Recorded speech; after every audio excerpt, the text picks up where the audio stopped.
2 The Redline Productions proudly presents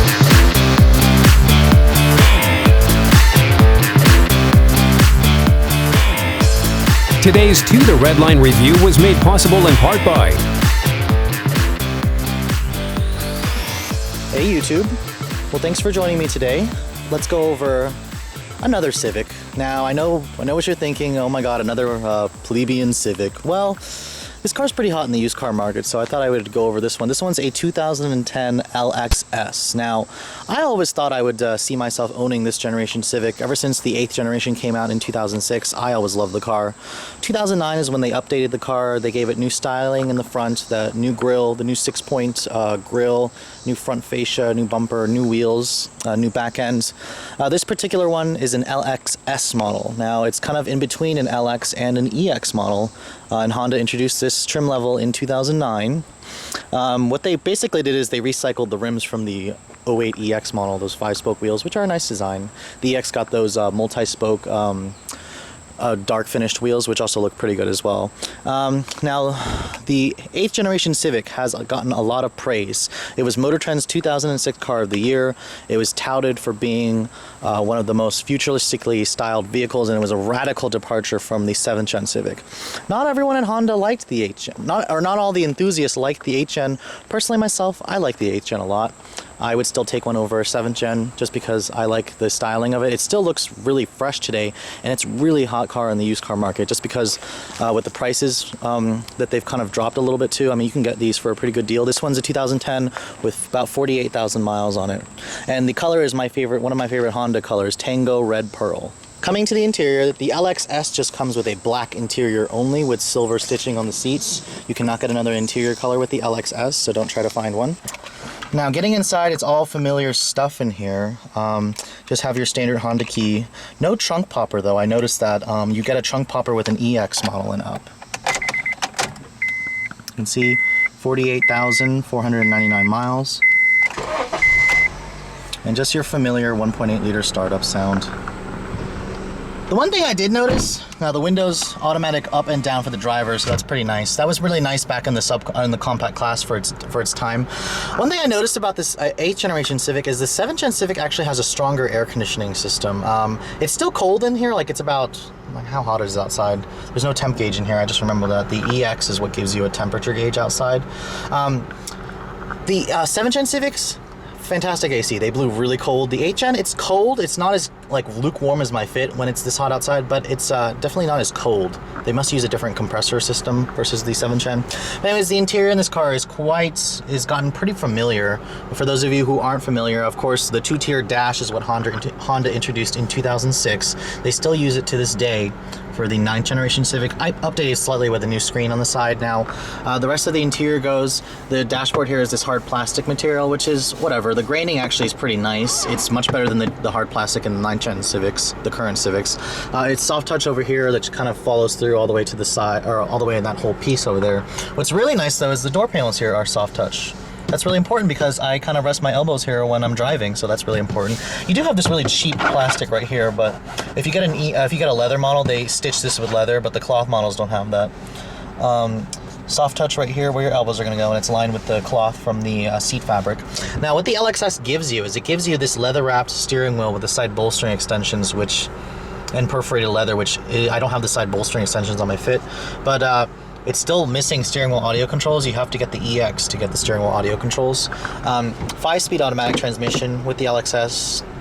No manual transmission was an option on the LXS. I don't believe so. And I mean, in the rest of the interior goes, like I said, you have the black cloth interior with the silver stitching. That was mainly the difference. If you upgrade to the EX, you get a better sound system, you get a moonroof, you get automatic off headlights, which you don't get on this one. Your auxiliary ports in here, over here, I'm sorry. If you get an EX, you get a USB.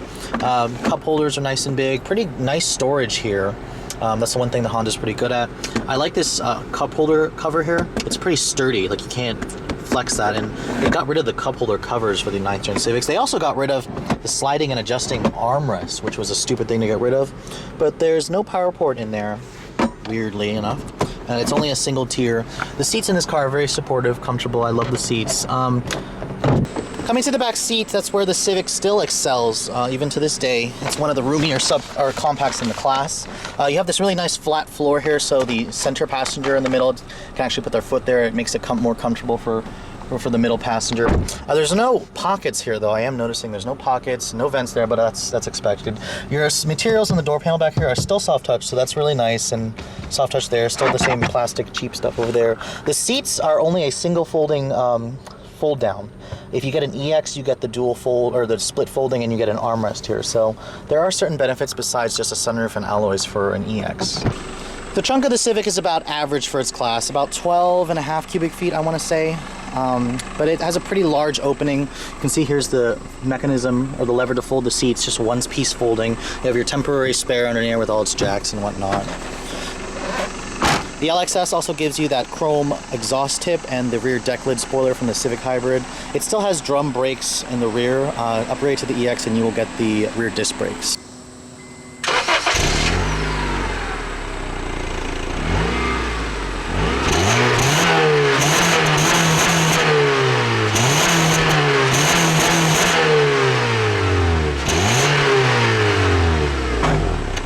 And of course, your typical smooth, racy, refined Honda 1.8 liter, 4-cylinder, single overhead cam engine. Still the same engine in the current generation Civic.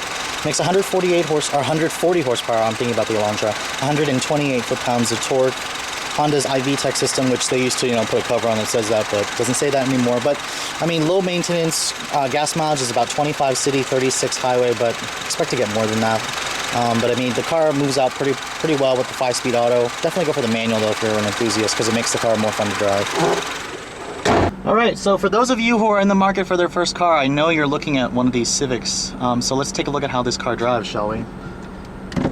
So what you'll probably notice after you test drove something else. The dashboard in this vehicle is very long. You'll have to get used to the view is kind of weird. You can't really see the front of the hood, but this car is very easy to drive. It's very light, it's very easy to drive. The steering is really precise. It gives you a feeling of confidence that even the new Civic doesn't give you anymore. The steering, for example, it gives you a lot of, it has a lot, like you turn the wheel, the car responds and changes direction. The current Civic doesn't do that anymore. It's very numb in the way the steering responds to your inputs. What you do notice with the older Civic is it's a little noisier than the new Civic, but that's okay with me just because this car is more playful.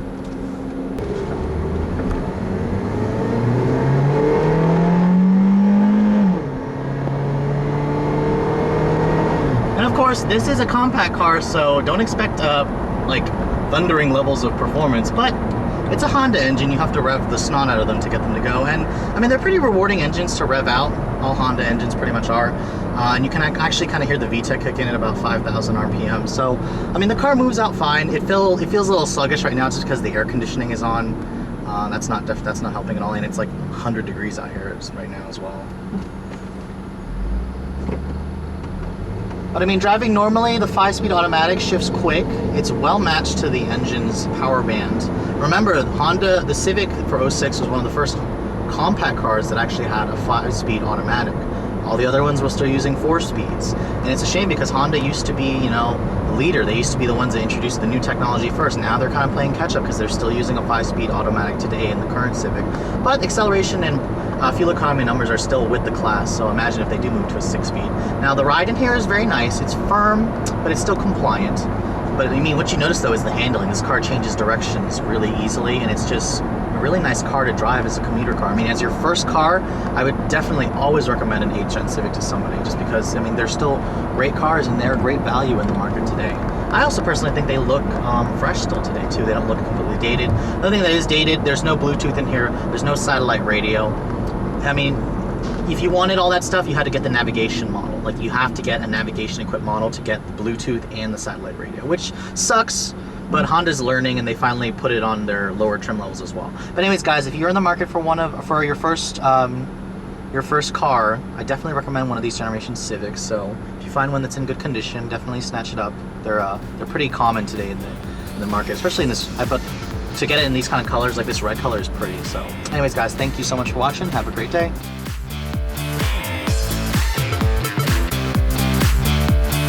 Yeah, here's some legal stuff for you. The views and opinions expressed in the following video may not necessarily reflect those of the title holding automotive dealer or the entity they represent. All videos are filmed with permission by a professional driver on a set course with the collaboration and assistance of local law enforcement authorities. Do not attempt. Logos and brandings of vehicle manufacturers, dealerships, and online social media sites are the sole property of their respective representation used with permission. The Redline logo, soundtrack, and web resources, as well as all other associated media, are copyrighted intellectual property of To The Redline LLC. All rights reserved.